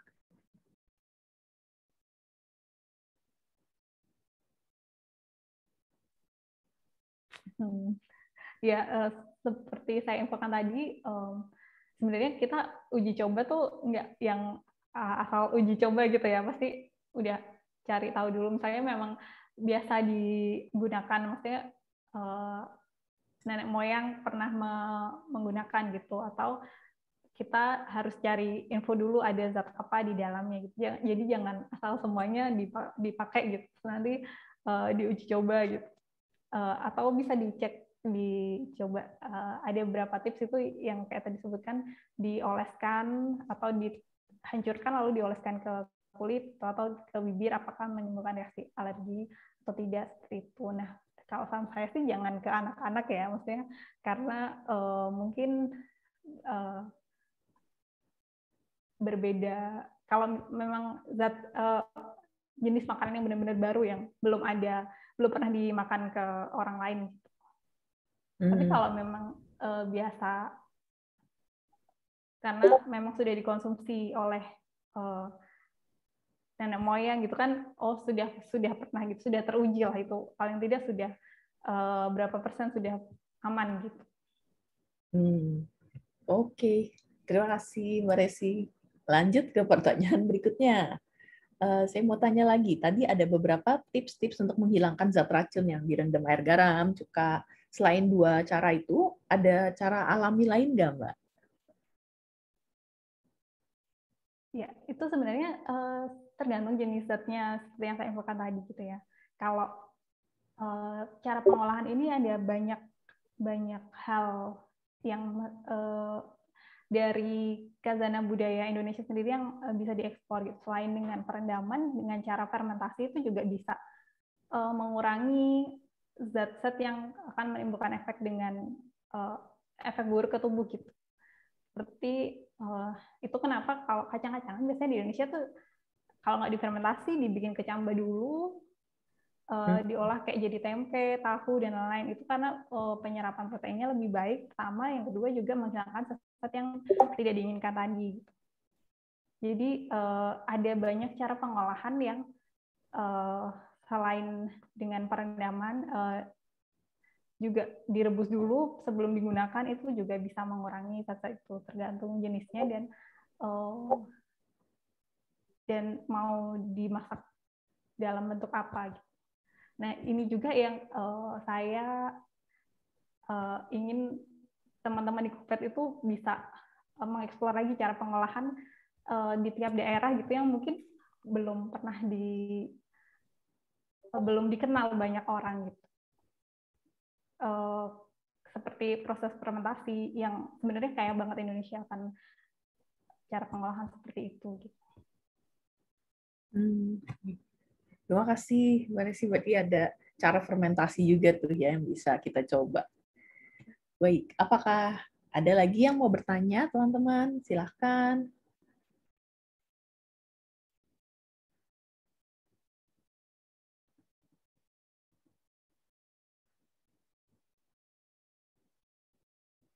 Baiklah, mungkin jika belum ada lagi, kita akan wrap up, tutup dulu sesi kita pada sesi bersama Mbak Resi dan Malu pada siang hari ini, karena kita mau lanjut ke agenda selanjutnya nih.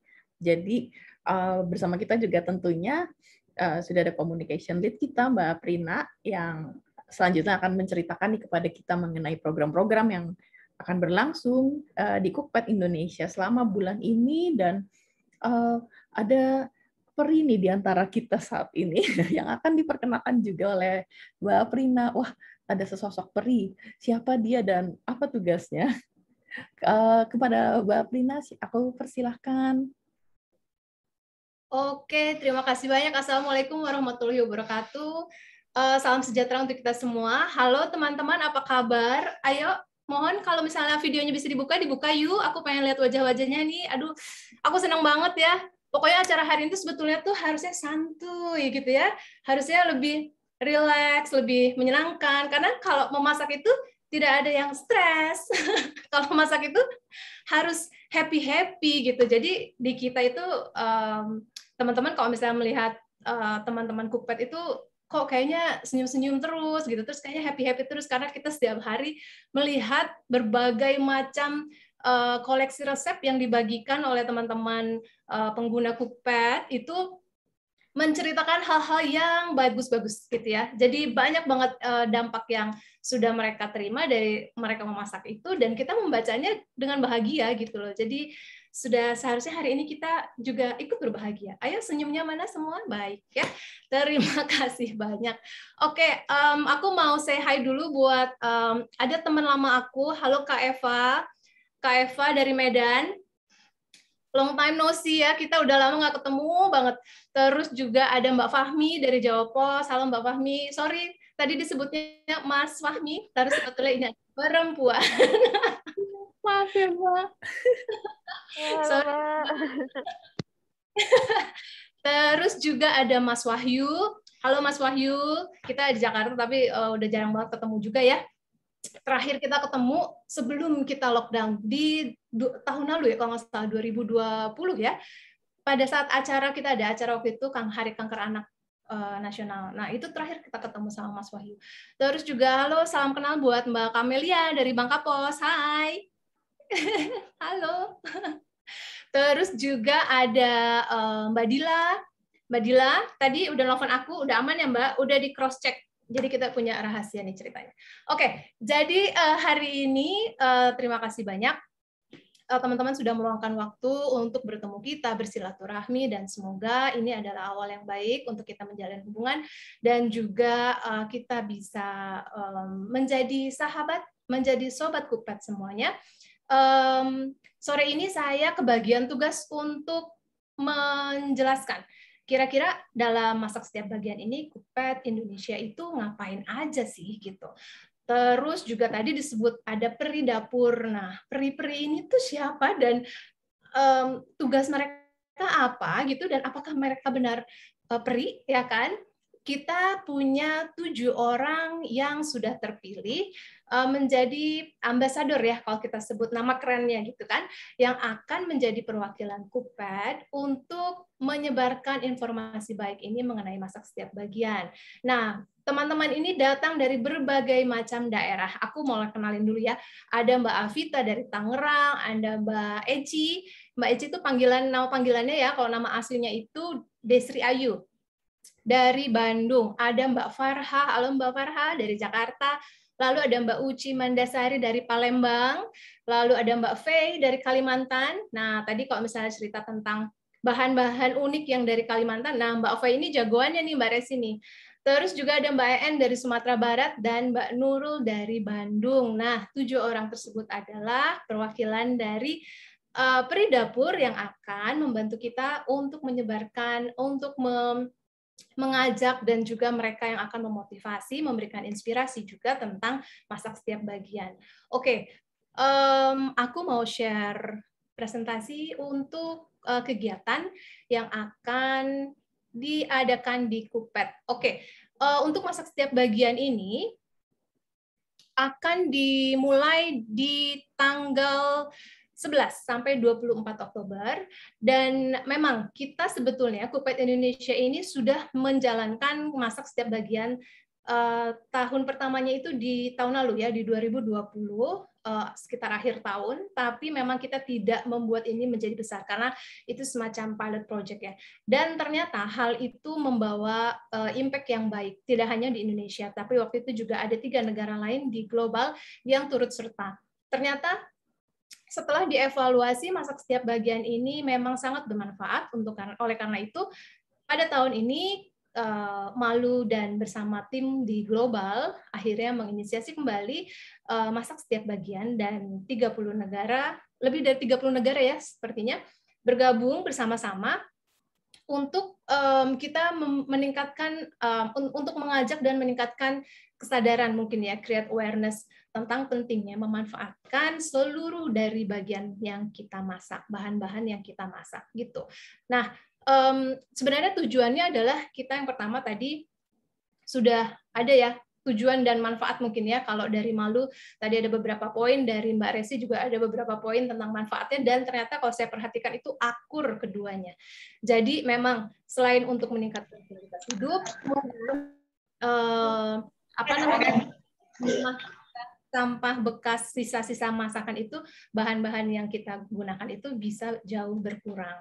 Sementara itu dari sisi kreativitas udah pasti itu akan lebih bertambah banyak ya, karena mungkin hari pertama kita masak brokolinya aja dengan kuntum brokolinya, besoknya kita bisa makan dengan bonggol brokolinya, jadi tidak ada sampah yang terbuang gitu. Jadi kalau di sini ada quotes, masak setiap bagian bukan berarti semuanya harus dimasak gitu, karena kalau aku ngutip dari ceritanya Malu, kita nggak bisa zero waste.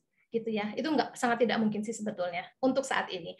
Tapi semua bagian dari bahan tersebut akan memiliki kontribusi yang besar dari satu hidangan. Jadi dari bahan yang sama akan punya rasa yang berbeda, akan punya tekstur yang berbeda, dan kita juga akan lebih mengenal lebih banyak variasi masakan dan juga punya mengenal rasa gitu ya. Selain rasa yang biasa kita dapat dari bahan-bahan tersebut yang sudah biasa kita masak. Selain juga rasa yang pernah ada. Oke, selanjutnya. Ini adalah resep yang paling populer di tahun 2020, teman-teman. Jadi ada ampas kacang hijau. Nah, biasanya ganda story kalau yang suka gorengan, ngacung, saya juga suka gorengan. Ini pasti udah familiar banget ya dengan ganda story. Tapi isinya adalah dari ampas sari kacang hijau. Ini kalau teman-teman lihat di aplikasi, itu sudah dimasak ulang 6 kali. Artinya sudah 6 orang yang mencoba memasak resep ini. Lalu lebih tinggi lagi ada Hamburg steak kulit pisang. Nah, kok kulit pisang? Nah, di Cookpad itu pernah tahun lalu kita mengadakan campaign masak setiap bagian, dan kulit pisang menjadi salah satu bahan yang kita kenalkan gitu, dan ternyata responnya sangat baik karena setelah kita masak nggak ada tuh rasa pahit-pahitnya dari kulit pisang, nggak ada tuh rasa aneh-anehnya. Semua yang masak ini dan keluarganya makan steak kulit pisang, mereka menyangka itu adalah daging. Jadi sebetulnya kita nggak bohongin orang ya, tapi kita hanya mengubah bentuk dari yang tadinya dijadikan, tanda kutip sampah gitu ya, tapi kita berdayakan si bahan tersebut menjadi satu hidangan yang spesial. Nah, ini udah dimasak sama 33 orang. Lalu ada teh tongkol jagung. Nah, ini juga konon, nanti aku minta koreksinya dari Mbak Resi ya, bahwa banyak banget nutrisinya yang ada di tongkol jagung. Jadi kalau misalnya teman-teman bikin perkedel, jangan biji jagungnya aja yang diambil, tapi si bonggolnya juga, bahkan rambutnya juga bisa direbus gitu. Nah, ini bisa bermanfaat, mengandung banyak vitamin juga, dan udah dimasak lebih dari 40 kali. Begitulah untuk resep populer ya. Lalu selanjutnya, setelah tadi, ada resep ini, terus Mbak Resi juga tadi menerangkan tentang bagaimana cara pengolahannya, bagaimana kita memilih bahan yang bisa memang untuk dimasak setiap bagian. Nah, dari situ kita ingin mengajak supaya teman-teman semua Cookpaders, sobat Cookpad yang ada di seluruh Indonesia bisa turut berpartisipasi. Ini adalah program yang kita akan jalankan selama program masak setiap bagian. Ada Pri Dapur yang tadi aku udah kenalin di depan ya. Terus juga kita akan membagikan inspirasi setiap minggu. Kalau misalnya teman-teman mempunyai aplikasi Cookpad, itu pasti setiap minggu ya. Coba deh ingat-ingat. Kotak masuknya ada nggak sih PM atau message dari Mamah Cookpad yang selalu membagikan newsletter, yang selalu membagikan info-info terkini tentang program di Cookpad apa segala macam. Ya, coba diingat-ingat lagi, dibuka lagi inbox-nya, pasti ada newsletter. Nah, itu akan kita bikin sedemikian rupa khusus untuk masak setiap bagian. Jadi teman-teman akan menerima informasi terbaru mengenai masak setiap bagian di newsletter tersebut. Ada juga nanti bentuk resepnya apa aja yang nanti kita rekomendasikan. Nah, selain itu, kita akan berbagi kreasi resep. Berbagi kreasi resep ini tujuannya adalah agar teman-teman Cookpaders di luar sana yang memiliki inspirasi bisa berbagi pengalaman memasaknya dengan Cookpaders lainnya. Atau mereka juga bisa dalam artian membantu ngasih ide masak apa ya gitu ya untuk hari ini. Nah, kita ingin supaya lebih banyak lagi orang yang mau berbagi kreasi untuk resep masak setiap bagian. Nah, tentunya bukan yang tadi kalau ada pertanyaan dari Mbak Fahmi mungkin yang terakhir ya kalau nggak salah. Aku lupa. Intinya adalah uji coba, tentang uji coba ya tadi, apakah cocok untuk anak-anak atau enggak gitu ya kalau nggak salah sih aku. Nah, tentunya di sini juga berbagi kreasi, bukan resep yang terus jadi eksperimen gitu ya, terus di-sharing gitu. Nah, kita berharap tidak seperti itu, tapi memang kreasi resep yang sangat mungkin bisa dimakan ya. Lalu juga secara proses itu beneran proses memasak, bukan proses yang lain gitu. karena di tim Cookpad sendiri juga nanti akan membantu monitor resep mana yang memang secara langkahnya itu memang langkah memasak yang benar gitu. Bukan berarti terus kita jadi jago masak semua gitu di Cookpad, bukan gitu. Tapi ada langkahnya sesuai dengan prosedur bagaimana cara menulis resep di Cookpad gitu. Nah, selanjutnya akan ada edukasi di sosial media dan blog, dan ada sosial media live di Instagram dan YouTube Cookpad Indonesia. Ini tadi udah ya, 7 orang, boleh diperhatikan wajah-wajahnya, siapa tahu nanti ketemu di jalan. Masa tugas. Nanti setelah ini mereka menjadi mantan ambasador. Enggak, Deng. Memang karena bulan masak setiap bagian hanya sampai Oktober ya untuk saat ini, jadi mereka akan aktif. Nanti teman-teman mungkin akan sering lihat muka-muka mereka mungkin di Instagram, terus di YouTube atau di newsletter mungkin. Nanti juga akan ada update tentang apa sih yang mereka lakukan, apa sih yang mereka coba kreasikan gitu. Lalu selanjutnya ada program inspirasi. Nah, ini yang tadi aku ceritain. Jadi ada newsletter, terus ada juga rekomendasi mingguan. Kalau misalnya di website, tampilannya seperti ini ya, yang jajanan kaki 5 naik kelas. Nah, tampilannya seperti ini kalau di website. Jadi kalau misalnya teman-teman buka website, lalu nanti ada tab inspirasi. Nah, diklik aja, nanti ada semua. Terus urutannya terus di scroll ke bawah gitu. Nanti ada berbagai macam, tidak hanya rekomendasi resep, tapi ada juga rekomendasi bahan. Kalau misalnya teman-teman bingung punya bahan di rumah, tapi terus aduh aku masak apa lagi ya, kayaknya bosan. Nah, bisa langsung aja buka Cookpad, cari ke bawah, nanti ada inspirasi bahan minggu ini gitu. Siapa tahu ada bahannya di situ dan langsung aja tinggal choose masak ya. Terus ada lagi apa lagi ya tadi, live IG ya. Oh, ini berbagi resep ya. Jadi berbagi resep kita punya 3 tema yang kita tentukan. Ada masak semua bagian ya. Ada masak dengan memanfaatkan sisa makanan. Jadi kayak semacam leftover food. Jadi kalau misalnya malam ini yang punya sisa masakan, diangetin dulu, terus didinginin di suhu ruang, baru kita masukin kulkas biar nggak basi ya. Terus besoknya kita bisa ubah menjadi satu masakan baru. Gitu. Nah, itu dimasak dengan memanfaatkan sisa makanan. Terus kalau misalnya masak dengan memanfaatkan sisa bahan, itu seperti yang tadi aku ceritain, misalnya brokoli, terus caisim suka ada bunganya. Nah, bunganya jangan dibuang, dimasak aja, itu enak. Gitu, itu memanfaatkan sisa bahan. Lalu, nah ini dia, kita punya weekly challenge. Kita bekerja sama dengan Foodplace atau Instagramnya my.foodplace.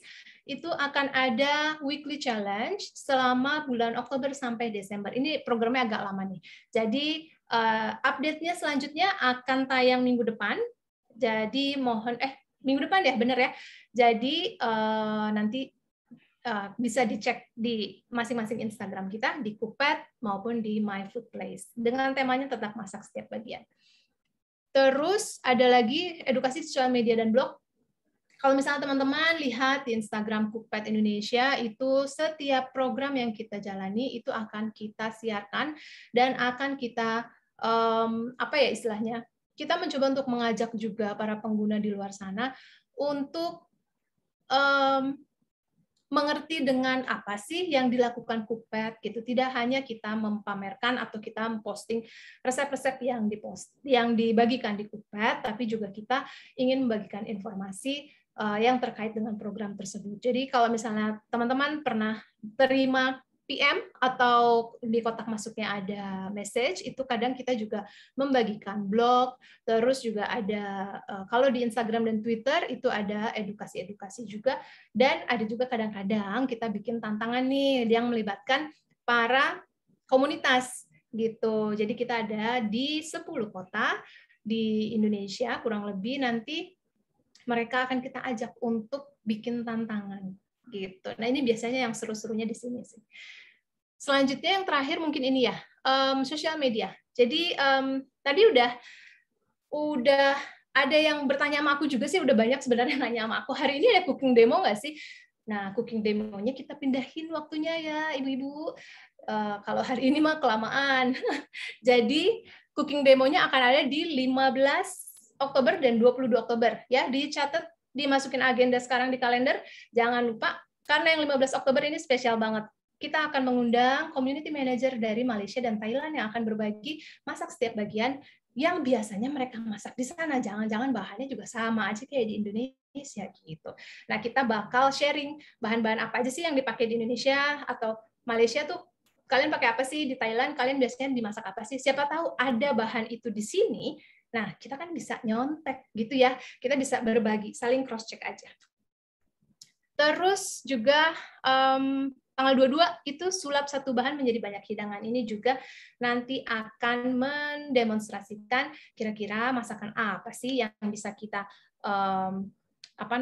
kreasikan dari satu bahan untuk menjadi beberapa kreasi hidangan. Ya, itu tanggal 22. Gitu. Nah, udah itu ya paling, terima kasih. Jadi terus banyak juga yang nanya sama aku ya, kalian kamu pakai artis nggak sih gitu, atau kamu pakai public figure nggak sih buat demo kayak gitu ya. Nah, kalau aku sih suka ngasih jawabannya begini, ngapain pakai, bukannya kita tidak ingin memperkenalkan Cookpad lebih luas lagi dengan menggunakan influencer yang namanya sudah terkenal dengan followersnya yang ribuan itu, tapi di dalam Cookpad sendiri kita punya banyak banget ya para inspirator yang memang mereka setiap hari memasak, yang memang mereka setiap hari ngulik di dapur, dan mereka itu menurut aku jauh lebih pintar daripada ya mungkin let's say misalnya chef misalnya gitu ya. Nah, kalau dibandingkan mereka berdiskusi ya, itu mereka memiliki pengalaman dan juga memiliki kemampuan yang aku bisa bilang itu sama gitu loh. Karena mereka setiap hari memasak, mereka setiap hari di dapur, ketemu dengan bahan-bahan, gimana caranya ya untuk mengolah apa segala macam. Jadi kita lebih ingin mengedepankan dan ingin memberdayakan para anggota komunitas Cookpad, yaitu para penulis resep di Cookpad ini untuk bisa keluar dari sarangnya gitu ya. Nggak cuma di dapur mereka aja, tapi mereka juga bisa membagikan situasi di dapurnya kepada orang lain. Nah, oleh karena itu sering juga ada yang nanya, ini siapa gitu ya, kok kita baru lihat gitu. Ya, bukan siapa-siapa, tapi dia punya ilmu masak yang keren loh, gitu contohnya. Jadi, salah satunya ya ini, ada Mbak Uci sebagai peri dapur. Hai Mbak Uci. Hai Mbak Apriana. Halo Mbak Uci, apa kabar di Palembang? Alhamdulillah sehat. Di sini panas. Di sini agak adem. Di sini agak adem. Ya, Mbak Uci. Di sini terik. Iya, Mbak Uci, kebetulan nih, ini kebetulan sesi aku, jadi aku panggil kamu. Jadi kita ngobrol sedikit ya. Selamat sebelumnya Mbak Uci udah terpilih dari sekian banyak orang yang daftar menjadi peri dapur dan lolos seleksi. Terima kasih untuk partisipasinya. Mbak Uci, kira-kira gimana, ini sesuai harapan Mbak Uci nggak sih untuk menjadi bagian dari program Cookpad? Dan satu pertanyaan yang penting menurut aku, bahan apa yang paling sering Mbak Uci masak, tapi memang Mbak Uci menggunakan seluruh bagiannya? Ya, terima kasih Mbak Apriana sebelumnya. Perkenalkan dulu, nama saya Uci, saya tinggal di Palembang. Saya berasal dari Palembang, memang benar-benar Palembang asli, tapi memang agak jauh dari Palembang ya, nggak di kotanya. Alhamdulillah saya senang banget bisa gabung di sini, jadi bagian dari satu programnya Cookpad, dan memang ini impian saya. Kalau masalah masak masak setiap bagian yang sudah saya coba, yang sering ya Mbak ya. Kalau yang sering itu karena saya punya tanamannya. Saya punya tanamannya itu dari pepaya Mbak. Dari buah, dari mulai buah. Buah itu paling enak tuh langsung dimakan, atau kalau belum masak itu dijadiin makanan juga. misal yang mengkel yang buah pepaya yang mengkel itu, yang mentah itu diserut, dibersihin dulu dari getah ya, karena kan banyak getah, jadi dibersihin dulu, terus itu diserut, nanti dibuang getahnya dulu menggunakan garam, seperti yang dibilang sama Mbak Resi tadi ya. Cara menghilangkan getah itu memang dari garam, jadi diremet-remet, terus ditumis, enak. Dan yang paling sering itu buah yang saya serut itu, buah pepaya yang saya serut itu dijadiin isian pempek. Mungkin teman-teman tahu ya, pempek itu makanan khas Palembang yang memang benar-benar menasional atau ini sudah membuming di dunia. Ya, jadi salah satu kesukaan saya itu memasak di bagian buah pepaya. Ya, jadi itu manfaatnya sudah banyak banget. Dijadiin pempek bisa, dijadiin makanan lauk nasi juga enak, gitu kan. Terus bunga pepaya juga enak, Mbak. Itu sudah banyak yang coba di Cookpad saya lihat. Saya juga pernah lihat-lihat juga kan.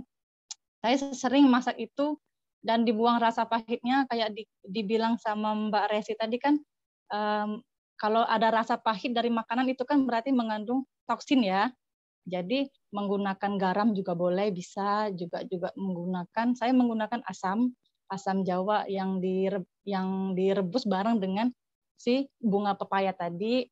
Itu alhamdulillah lebih mengurangi sih. Kalau menghilangkan full 100% itu mungkin nggak bisa ya. Karena memang dari teksturnya juga memang ada rasa pahit, tapi tidak mengelengket banget gitu di lidah, Mbak. Tajam banget ya? Enggak terlalu tajam. Jadi salah satu pengolahan, benar sih, pengolahan untuk menghilangkan toksin itu memang penting, dan itu sudah turun-menurun dari nenek moyang gitu. Jadi kalau menurut saya yang memang mengolah bahan yang bisa dijadikan setiap bahan makanan tersebut untuk menjadi makanan lagi, itu memang butuh pengetahuan juga gitu. Ya, kalau Mbak Uci sendiri, satu pertanyaannya Gi. Kalau Mbak Uci sendiri untuk tahu bagaimana ini bisa dimasak semua bagian itu dari mana selain jangan sayangnya. Maaf Mbak. Ya gimana Mbak?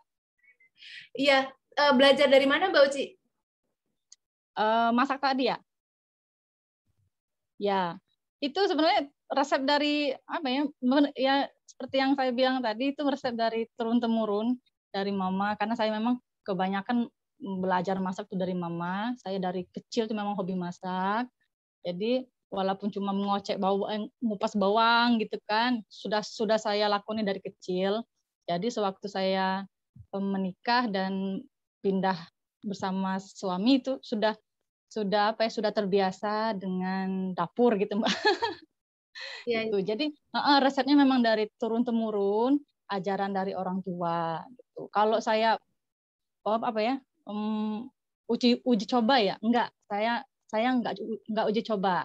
Cuman saya praktekin dan memang itu benar dari resep dari orang tua, dan saya lihat juga di searching gitu kan Mbak ya, dari info-info ya memang benar gitu Mbak. Iya, oke. Baik, ya. Semoga dalam program masak setiap bagian ini lebih banyak lagi inspirasi ke depannya ya Mbak Uci. Dan semoga juga Mbak Uci mendapat inspirasi dari teman-teman dan juga mungkin dari narasumber, nanti kita bisa coba kita masak sesuatu yang baru, tapi juga bukan baru dalam artian yang asing ya, tapi yang belum pernah coba. Apa salahnya kita akan coba itu. Iya, oke, baiklah. Terima kasih banyak Mbak Uci, sehat-sehat selalu di Palembang ya. Ya, terima kasih juga Mbak Apriana. Sama-sama. Oke, baiklah kalau begitu saya kembalikan kepada Olivia. Dulu saya sama ya. Kaki Ibu. Terima kasih. Nah, pasti saat ini udah makin jelas ya untuk kita semua, kayak oke, gambaran programnya kebayang banget, dan tahu rangkaian acara apa aja yang harus diikutin, sudah bisa di-save tuh tanggal-tanggalnya. Dan nanti kalau ada yang masih bingung atau masih kurang jelas, bisa kontak kita untuk bertanya-tanya lagi lebih lanjut mengenai kegiatan ini. Dan jelas kami sangat berharap semoga kita semua bisa sama-sama berkolaborasi dalam inisiatif yang sangat baik ini. Nah, sebelum kita mengakhiri acara pada hari ini, kayaknya nggak lengkap kalau kita nggak foto bareng. Boleh nggak nih? Ada Mbak Amelia bertanya nih. Oh iya. Apri, aku diizinkan mengambil inspirasi tentang tips menu dan lainnya untuk ya, oke. Untuk Mbak Camelia dan teman-teman semuanya, jika teman-teman ingin mendapatkan informasi atau ingin menambah apa istilahnya koleksi untuk informasi resep, monggo silahkan bisa hubungi saya atau juga bisa kemana lagi? Oke, ke saya aja dulu nggak apa-apa. Nanti saya Mbak Camelia boleh share nomor handphonenya, nanti aku bisa kasih informasi. Tergantung Mbak Camelia biasanya perlunya untuk apa nih? Minggu ini misalnya, oke Mbak, aku butuh untuk resep akhir pekan misalnya gitu. Berbahan dasar apa? Silahkan ditentukan aja, nanti kita bantu cari. Nah, biasanya kita akan bantu untuk memberikan resep yang sudah teruji. Ya, biasanya kenapa sih resep yang udah teruji dan resep yang udah teruji itu apa? Nah, resep yang udah teruji itu, kalau misalnya teman-teman balik lagi, aku jualan ya, namanya juga orang jualan, buka di aplikasi Cookpad, ya, itu ada resep teruji, ya, kan suka ada tuh, resep baru, resep teruji, gitu. Resep teruji itu salah satu dalam fitur premium. Nah, kalau misalnya yang tidak berlangganan premium itu tidak bisa melihat urutannya yang mana aja nih yang teruji. Nah, tapi kalau misalnya teman-teman berlangganan premium itu dibukain sama kita. Nih, resep yang teruji. Nah, artinya resep yang teruji adalah resep yang sudah dimasak atau yang sudah dicoba masak, yang sudah banyak lagi parameter-parameter yang menentukan bahwa resep ini teruji. Tapi salah satunya adalah, itu adalah resep yang sudah banyak dicoba oleh komunitas Cookpad dan sudah dibuktikan. Salah satunya, teman-teman bisa lihat di bawahnya nanti ada berbagai macam kiriman Cooksnap. Nah, itu adalah mereka yang sudah mencoba resep tersebut. Nah, kalau misalnya yang sudah mencoba, dan banyak banget yang save, yang Cookmark, yang kirim Cooksnap, itu tandanya berarti resep itu populer, gitu. Jadi nanti Mbak Camelia, silakan bisa hubungi saya. Oke, nanti ini aku catat ya. Ini nanti aku catat nomornya. Nanti Mbak Kamel, kita WhatsApp-an. Mbak Kamel butuhnya informasi untuk resep apa, gitu. Monggo, silahkan. Dan mungkin kalau permintaan kita mah nggak banyak.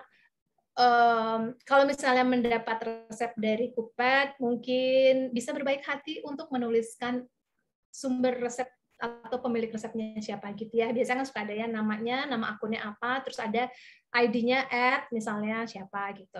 Nah, itu merupakan suatu kebanggaan tersendiri untuk pemilik resep bahwa resepnya bisa terpublikasikan ke lebih banyak orang. Kurang lebih seperti itu. Olive? Terima kasih Mbak Prina penjelasannya. Oke, mari kita akhiri acara hari ini dengan foto bersama. Mungkin teman-teman, rekan-rekan yang dapat on cam mungkin boleh on cam untuk kita berfoto bersama.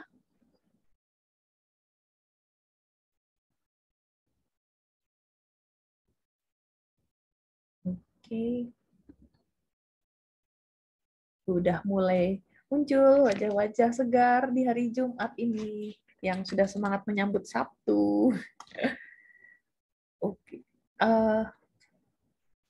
Baiklah, udah sebagian besar udah pada on cam semua. Aku akan itu mundur ya. 3. Oh ya, ini 2 kali ya karena 2 halaman. 3, 2, 1. Oke, sekali lagi untuk yang berikutnya, page halaman kedua. 1, 2, 3. Terima kasih.